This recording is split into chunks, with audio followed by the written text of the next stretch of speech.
Olá, estudantes! Sejam bem-vindos ao PET volume 7. Até rimou. Aqui quem está falando é a professora Daiane. Meu objetivo é apresentar para vocês o tema do PET 7, né? Os temas, ou melhor, e depois discutir o conteúdo da semana 1. Então vamos lá, vamos conhecer o PET 7. Na semana 1, que é a aula de hoje, nós trabalharemos com o tema Europa, População e Meio Ambiente. É uma aula super curtinha, vocês vão gostar.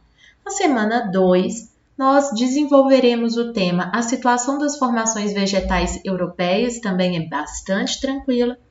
Na semana 3, as monções, aqui está escrito moções, mas é monções, e a ocupação do espaço no Sudeste Asiático é um tema bem legal também. E por fim, terminando o volume 7, nós estudaremos a internet no Brasil e no mundo. Animados então? Espero que sim.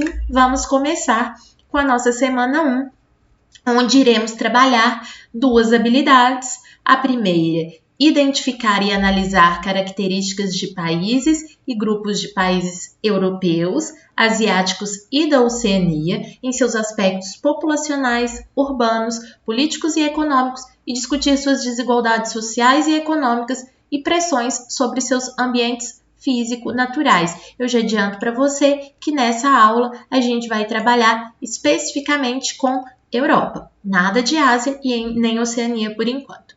A segunda habilidade a ser trabalhada e desenvolvida nessa aula é identificar e analisar os impactos do processo de industrialização na produção, circulação de produtos e culturas na Europa, na Ásia e na Oceania. Volto a reforçar, trabalharemos nesta aula com Europa.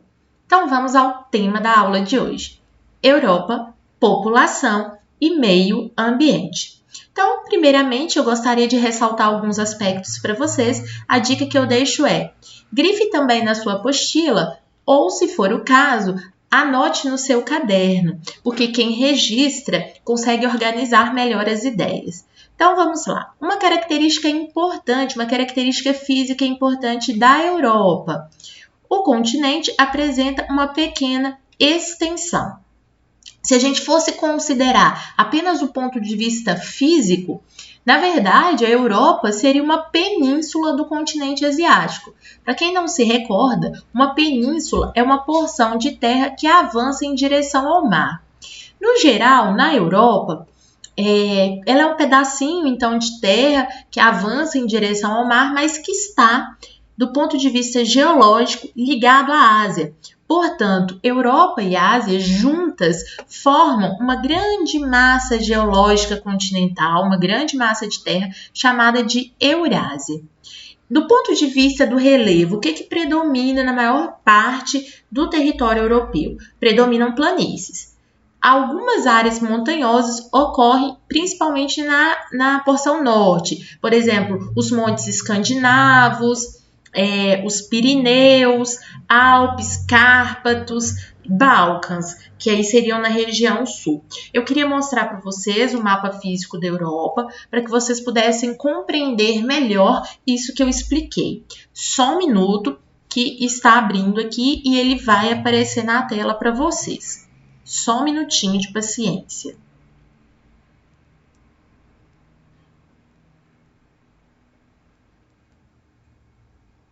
Então, pessoal, vejam, está projetado aí na tela de vocês. Este é um mapa que representa o relevo e a hidrografia da Europa, ajudando vocês a analisar as áreas em verde e amarelo mais claro, são áreas mais baixas, né?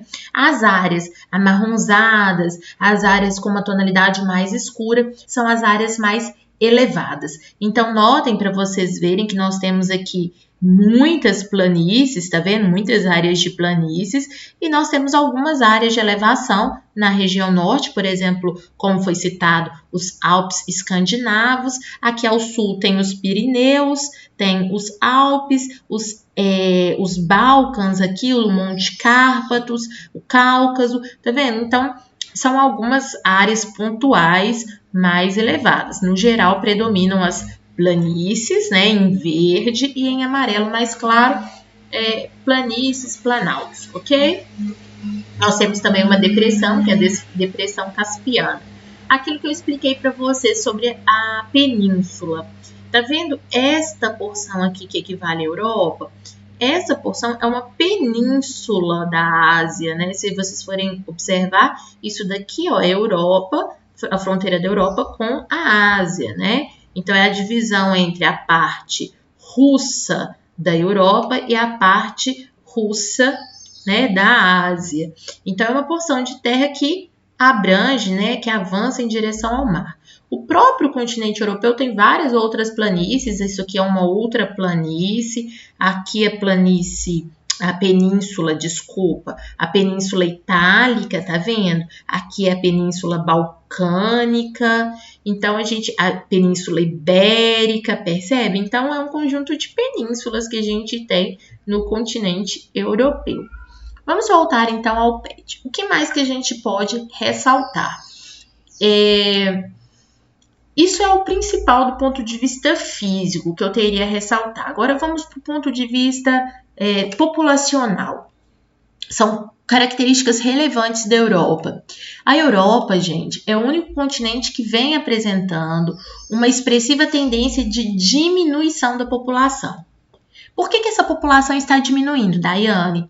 Por conta das baixas taxas de fecundidade, ou seja, há uma redução do número médio de filhos por mulher, e soma-se a isso o fato de que a Europa vivencia um processo de envelhecimento populacional.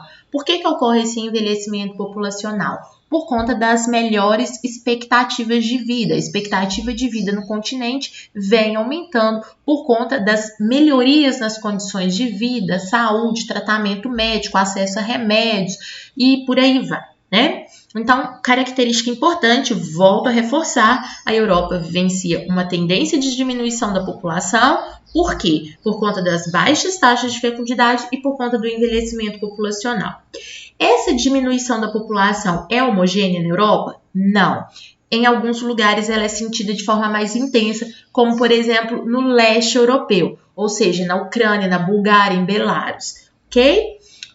Uma outra característica importante da Europa é que ela vivencia uma forte pressão migratória no continente, ou seja, vem chegando muitos imigrantes no continente, ressaltando que alguns deles entram no continente, inclusive de forma ilegal. Essa onda migratória acaba provocando tensões, acaba provocando o aumento da xenofobia, que é o preconceito contra o imigrante, e acaba também aumentando o terrorismo, que acaba sendo uma resposta violenta dos imigrantes à xenofobia. Do ponto de vista da política ambiental, a política ambiental tem sido um aspecto muito importante para o continente europeu. Por exemplo, a União Europeia, que é o principal bloco econômico da Europa, tem se posicionado firmemente em favor da defesa do meio ambiente, inclusive falando que não aceitaria ou que não assinaria tratados comerciais com países e ou blocos econômicos que fossem acusados de não preservar o meio ambiente. É óbvio que esse sucesso que a Europa vem enfrentando, né, vem vivenciando na defesa do meio ambiente é parcial, porque ainda existem muitas lacunas, ou seja, ainda existem muitos problemas do continente europeu, como, por exemplo, desertificação, incêndios, ocorrência de chuvas ácidas, emissão de gases poluentes, né? Então, não significa que a Europa seja um paraíso ambiental. Não é isso que eu estou dizendo, ela não é.